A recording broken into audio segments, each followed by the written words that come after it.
A blizzard of backlash on China, freedom of speech, and terrible contracts. Hello and welcome to another episode of Virtual Legality. I'm your host, Richard Hoeg, managing partner of the Hoeg Law business law firm of Northville, Michigan. And today we're going to talk about a bit of a hot button topic. And that topic is China, Chinese censorship, and actually what is happening right now is a kind of pre-censorship from the various corporations in the United States and elsewhere. And this story was brought to my attention primarily through a story that happened, I believe, over the weekend in respect of a competition that Blizzard was holding for its Hearthstone tournaments. And it says here, I've got an article up from Inven Global, the esports company, that says Blizzard has removed Blitzchung from Grandmasters and banned him from competing in Hearthstone following his on-stream Hong Kong protest. Last Sunday, Hong Kong Hearthstone player Ning Blitzchung Waichung caused quite the stir. As reported by Inven Global, Blitzchung appeared on the official Hearthstone Taiwan stream after his Grandmasters match wearing a gas mask before shouting "Liberate Hong Kong, Revolution of Our Age" in protest against China's actions in the region. Blizzard has released a statement about the incident, and they are not happy with Blitzchung's action. He's receiving no prize money for Grandmasters Season 2. We're going to talk about that in just a second. Has been removed from the league and has received a competitive ban for 1 year. Blizzard will also not work with the two casters in the video anymore. The full statement can be read below. So we're going to absolutely look at that statement, and in particular the contract language that they have used to justify their actions. But just in terms of background, and to take a step back a little bit, I want to talk about issues that folks get conflated, right? I titled this video as being about China and the First Amendment. And one of the things you see on social media, one of the things you learn in law school in the United States is exactly what the First Amendment says and what it doesn't say. It's one of those weapons that's used pretty constantly in social media now, which is that the First Amendment doesn't talk about private companies or private actions. I've pulled up the First Amendment text in case you don't know it right here from Cornell, the site that we use a lot to talk about the actual statutory text, the primary source material. And it says, Congress shall make no law respecting an establishment of religion or prohibiting the free exercise thereof, or abridging the freedom of speech or of the press, or the right of the people peaceably to assemble and to petition the government for a redress of grievances. I've highlighted the main concept here that we're discussing today. Congress shall make no law abridging the freedom of speech. And one of the things you see on social media, which is absolutely correct, but perhaps used in a fashion that isn't useful to the discussions that are happening there, is that this amendment doesn't talk about what Twitter can do, doesn't talk about what Facebook can do, or what Blizzard can do. Blizzard can do whatever it likes to its employees, to its people that are related to it, like game players, and it can say, we are not interested in having you espouse those ideas, having that speech, and being associated with our brand.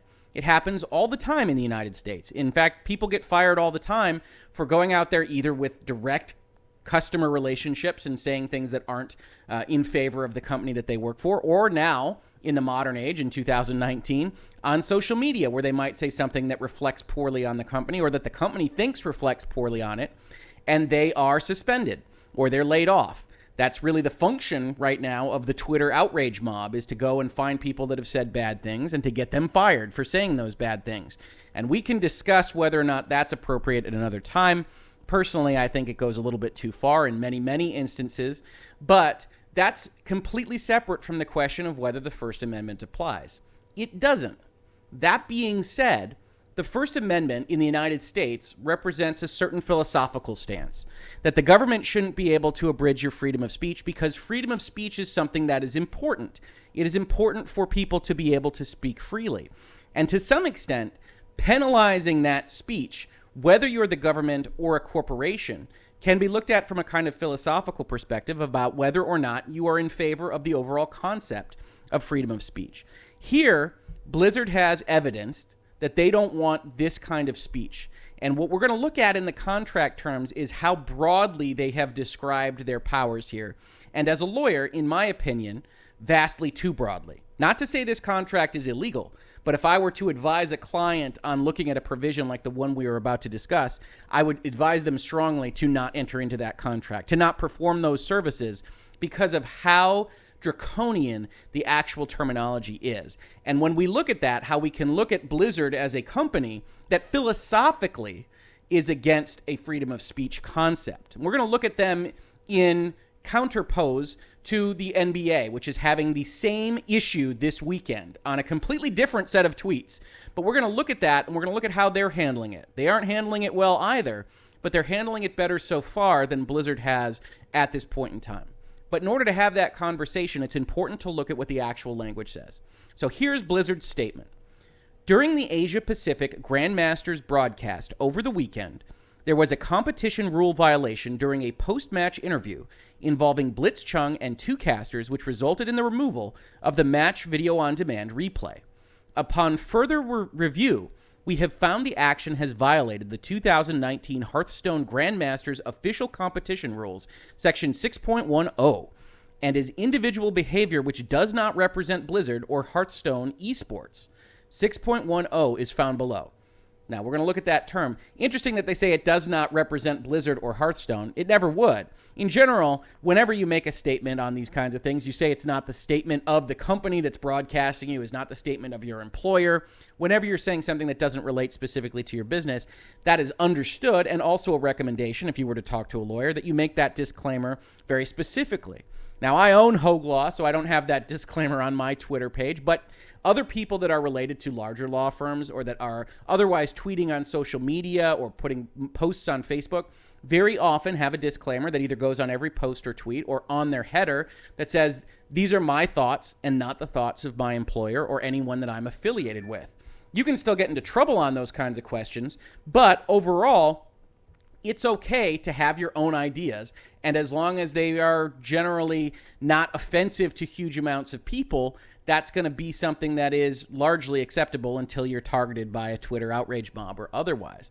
But here, Blizzard takes a stronger path. Here's 6.10.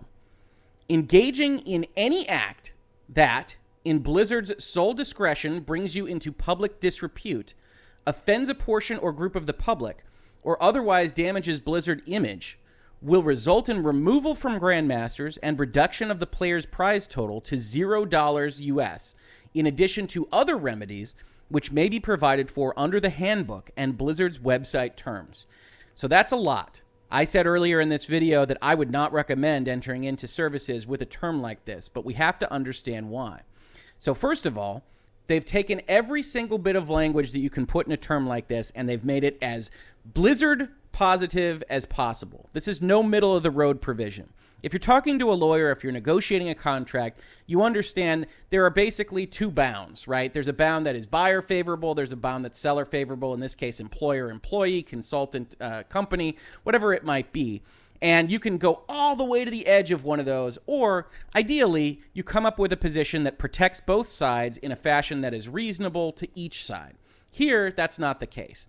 They say engaging in any act. So not just acts related to what you're doing in Hearthstone, not just acts that are related to doing what you're doing for Blizzard. This would not be limited in terms of statements to just the fact that this was broadcast on a Hearthstone broadcast. This could be any act, even in your own home, if it were to come out, if it were to leak out that you said something positive about Hong Kong or what have you. Any act in Blizzard's sole discretion. So Blizzard can act unreasonably here. This language says it doesn't need to be a reasonable discretion. It doesn't need to be something that relates to what we're about to describe. It's just our opinion of whether it does this thing. And we have sole discretion to determine that. So that's two periods now. Any act and sole discretion where they have taken as far a strong position as possible in their favor. Brings you into public disrepute. Okay, that's fairly normal language. If you become disreputable to the public eye, that's potentially a place where we want to sever ties. Okay. Offends a portion or group of the public. Now, I want you to take a step back. You're listening to Virtual Legality. Probably you're pretty active on the internet. You're on social media. You're on YouTube. You've read YouTube comments. Whatever it is it might be. Is there anything on the internet that anybody has ever made that couldn't be described as offending a portion of the public? Some people's very existence offends a portion of the public. So this is as broad as possible a definition for when Blizzard can take action. If you engage in an act that in our sole discretion offends somebody, somewhere, portion of the public, then we can do these very bad things to you. We can reduce your prize total to $0. Now, that's an interesting one. I don't usually see that in a term like this. We can take what you have earned by providing services to us, by providing content to us. We can take that winning and we can reduce it to $0 after the fact for an act that you've done. It's a really interesting concept, right? Let's say somebody has made $250,000 from Blizzard, or maybe $1 million. And Blizzard can go and find something that they said once on Twitter that they can determine offended a portion of the public. Can they take that money back? Get the content that they broadcast. Get whatever advertising revenue that they received, whatever benefits they got from broadcasting that tournament, and then reduce the player's prize total to $0. It would seem that they can. This is one of those reasons why I say, no, you should never, ever enter into an agreement like this. If I've earned it, you pay me what I'm owed, and yes, then you can sever ties and suspend me or whatever, but I've already performed that service for you. This is a bad term. And really, honestly, if somebody were looking at this, they would identify it as a bad term and not allow their winnings to be reduced to $0 for something that is tangential to what services they've actually provided. So that's the term that Blizzard is making this claim on. They also apply this to the casters as well. And this article goes on to describe why that is, that the actual broadcasters were encouraging this statement to be made. Blizzard says that after this investigation that they made about this whole thing, they're taking these actions to prevent similar incidents from happening in the future. Of course, taking away all of his money for an after-the-fact statement seems a little bit draconian to me, but that is, in fact, what's happening. Now, we talked earlier in the video. This isn't a First Amendment violation. This is just a company acting for its own benefit. And we've talked a lot about fiduciary duty. We've talked a lot about businesses and how they have to try to maintain shareholder revenues, profitability for their company. It's clear looking at this that they've determined that the stance of liberating Hong Kong, being in favor of that against the Chinese government, is more harmful to their overall revenues than beneficial to it. And so they have taken this stance. Now, I also titled this video A Blizzard of Backlash.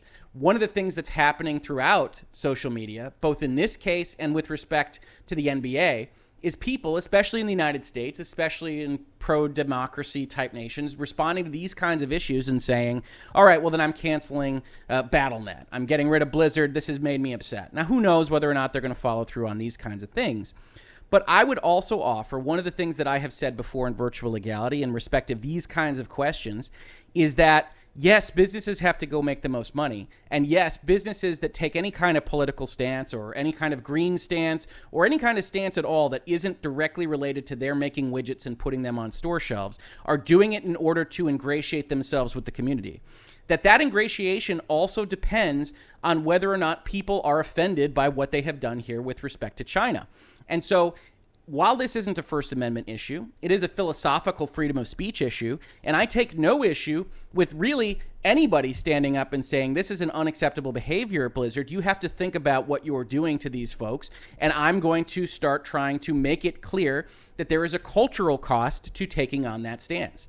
To me, that's essentially the flip side of the coin to saying, yes, I am more in favor of buying those shoes or participating in E3. Hopefully, if you're the ESA and you saw the video that we did on their PowerPoint presentation with respect to what E3 is supposed to be, and saying, yes, I like that you are doing social good, so I'm going to support your company. In this case, saying, I don't like that you are doing social bad, so I'm not going to support your company is perfectly reasonable. And it doesn't have to come down to whether or not it's illegal.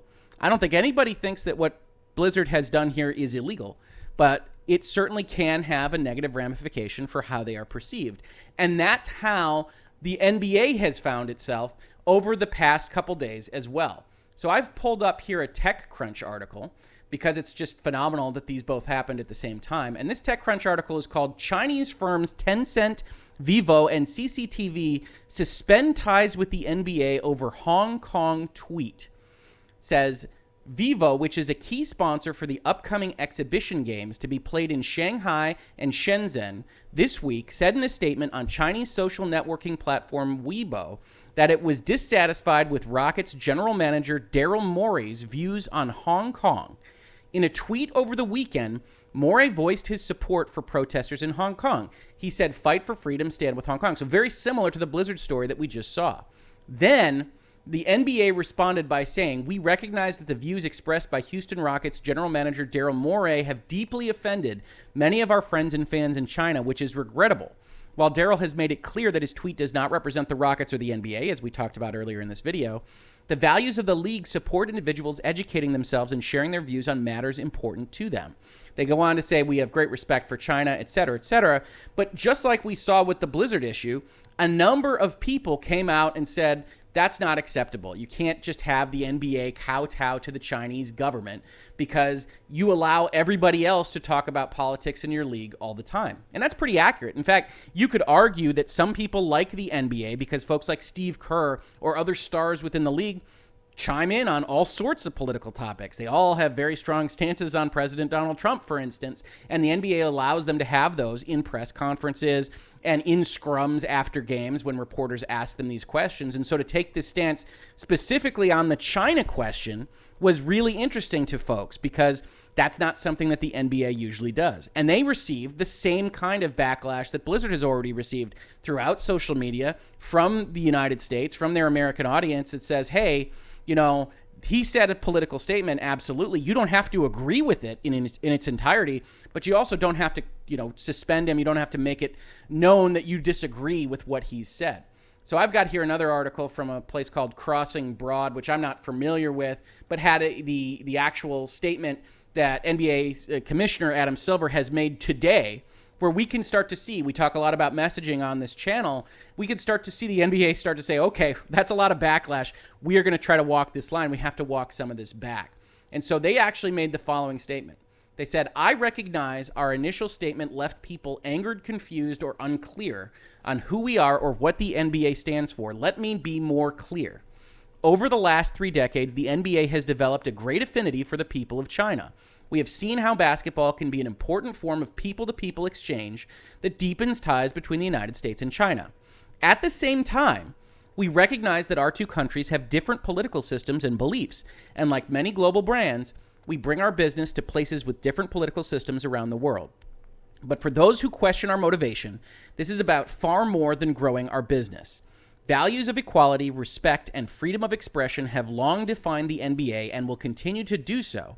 As an American-based basketball league operating globally, among our greatest contributions are these values of the game."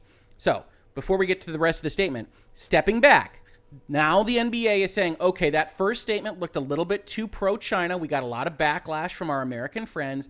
Now we have to establish that those values that you want to associate with our brand, those goodwill chits, to go back to that ESA PowerPoint presentation about E3, those goodwill chits that we want to cash in are necessary here now to say, hey, we are all about equality, respect, freedom of expression, all those things that Americans say they like. If they like them or not is an open question depending on what day you find yourself on Twitter.